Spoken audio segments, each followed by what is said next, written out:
absolutely glad that you could make it to today's live video, and everyone who has actually joined all the videos till today, you're awesome.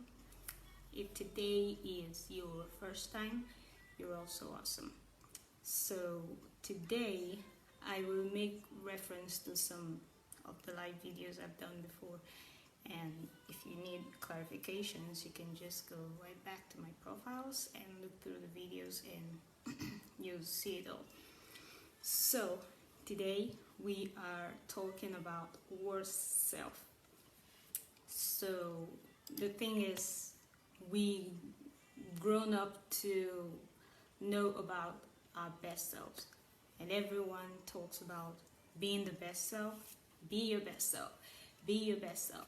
Oh, when you're your best self, you're amazing, and that's great, because I mean, best self is best, but nobody talks about worst self. Nobody talks about what to do when you are your worst self. Nobody talks about how to handle your worst self. Nobody talks about your worst self. And I do know that personally, I did not used to like my worst self. I totally, because it's not the favorable part of who you are. It's the unfavorable personality that you have. It's the ill-mannered person that you are. The one that is always getting into trouble. The part of you that is always petty, uncool. And the truth is, if we don't learn how to manage our worst self, we will not exactly get the best of our best selves. Because I'd like you to think about it, right? What if we were designed to be able to actually put our best and worst selves together? What if that's the only way we can actually get our authentic selves, right? If we can successfully, effectively, consciously match our worst self with our best selves, right? So think about it like this. We have primary colors, right? And two of the major primary colors are blue and red. And these two colors actually have their own statements that they make. They have their individuality, they have their strengths, they have what people like them for. So blue, strong. Red is also strong. But imagine mixing red and blue in equal proportions. You create a secondary color. Pink, purple, depending on the percentage of blue or red in the mix. So what if blue is your worst self and red is your best self? What if you can effectively blend these two at maybe varying proportions and percentages to actually get another side of yourself that is also beautiful? So the idea is to be able to identify situations and scenarios where you are your worst self, and situations and scenarios where you are your best self, and be able to understand your personality to a point where you can equally merge both personalities to be your best self. So how do we manage our worst self? How do we manage that part of us that we do not like, that we do not want to see, that totally makes us a terrible person, you know? So the first thing you need to do, this is based on my own personal experience, right? It's not in black and white, it's not a rule, it's just something I have tried and it works. So the first thing I would advise is to realize that it is not helpful to criticize your worst self, because that thing that makes you criticize your worst self is called beating yourself up.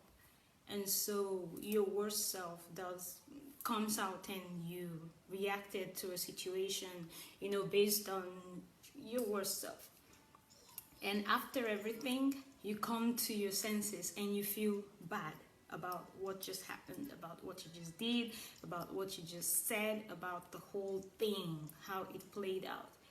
And then you start beating yourself up in your head like, I just know that I knew that I was going to ruin this. This is all my fault. So beating yourself up is not going to help the situation. So you have to first realize that criticizing your worst self is not going to help. Also, you have to understand situations that trigger your worst self. So what kind of situation makes me my worst self? Being around certain kind of people kind of trigger my worst self, and so, okay, can I avoid these people? If I cannot, if maybe I'm obligated to be with them, colleagues, classmates, teammates, whatever it is, if I'm obligated to be with these people, what can I do to not be the worst me that I usually am when I'm with these people? And so the first thing is to understand the situation that triggers it. Or maybe your worst self is the self that wants to spend on things and wants to buy things, and then at the end of the day it leaves you broke. Okay, what can I do to save the situation?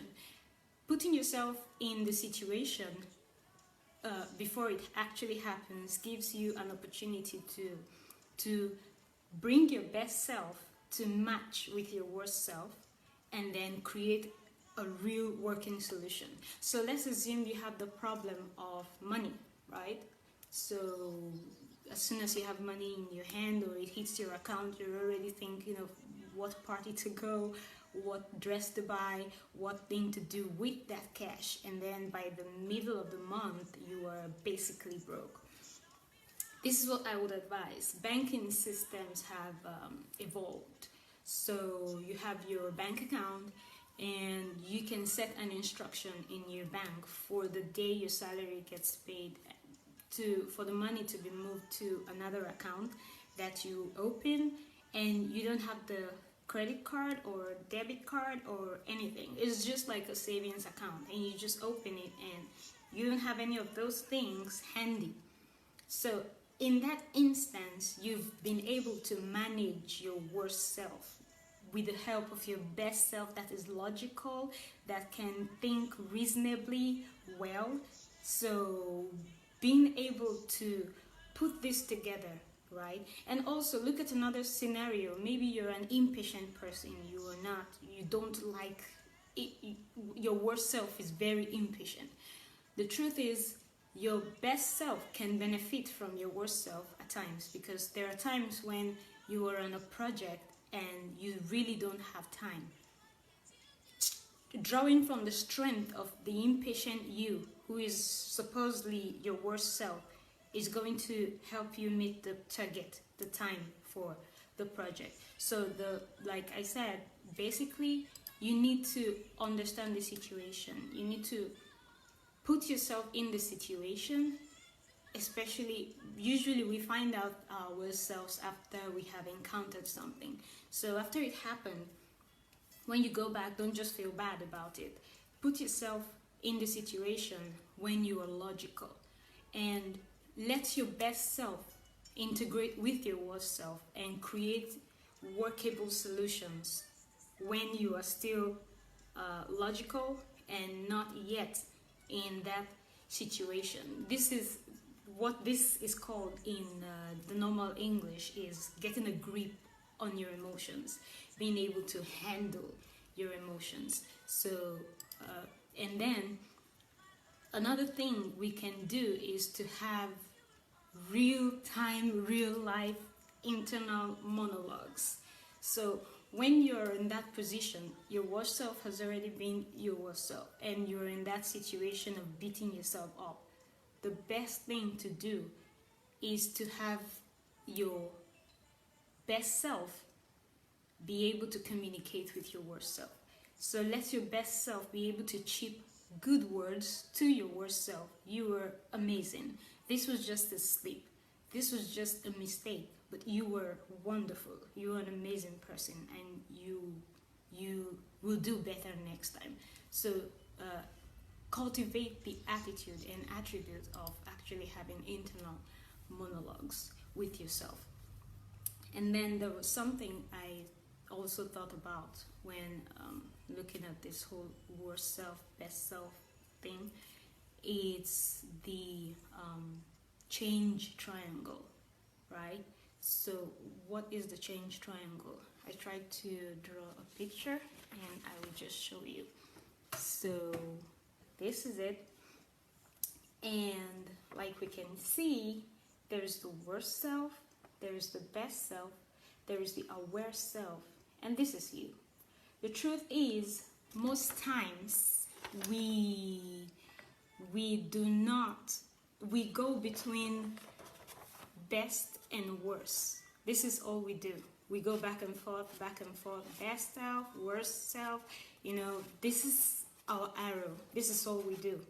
We do not take the pains to actually discover ourselves, to actually find out what our weaknesses are, what our strengths are, what ticks us off. Okay, you know that this is your worst self and this is your best self. What makes you be your worst self? What makes you be your best self? So go on a self-discovery, find out who you are, find out what you like, find out what you don't like, find out what you can stand, what you cannot stand, find out the kind of people that you can be friends with and the kinds that you cannot necessarily stand that actually trigger your best self. And the first thing to do is actually to take responsibility. So take responsibility of who you are. Take responsibility of your personality. Take responsibility of your worst self. Take responsibility of your best self. And then go on the discovery journey, because the minute you can effectively match these two, you have become self-aware and you're your best self. So another thing is listening to yourself, right? Like I said before, strengths, weaknesses, they all help you listen to yourself. They all help you replay who you are to yourself. And like I mentioned before, understand situations, scenario, people, things that trigger your best self, your worst self. Discover your emotions. What do you react to, right? How do you react to the thing? And how long does that emotion stay with you, and how well can you stand that kind of emotion? Also, something else you need to know is to understand your value system. What are your values? What are the things you like? What are the things you respect? So that you know when these value systems are violated, and what to do when they get violated. Because the truth is, when our value systems are violated, we get angry, we lose control, technically we lose touch. So understand what your value systems are, because they're connected with your emotions. So if you can understand what your value systems are, and you can find out the times and points where they are breached, you can effectively manage them and put them together. So I do hope that you have been able to learn something new about being able to manage your worst self in sync with your best self, because I believe that we were designed to be authentic people, and one of the ways in which we can actually attain that is to be able to effectively work with our best and our worst selves as the individuals that we are. So thank you so much for coming online, and for everyone who said hi, Christian and Williams, thank you so much for being live, and I will see you next month.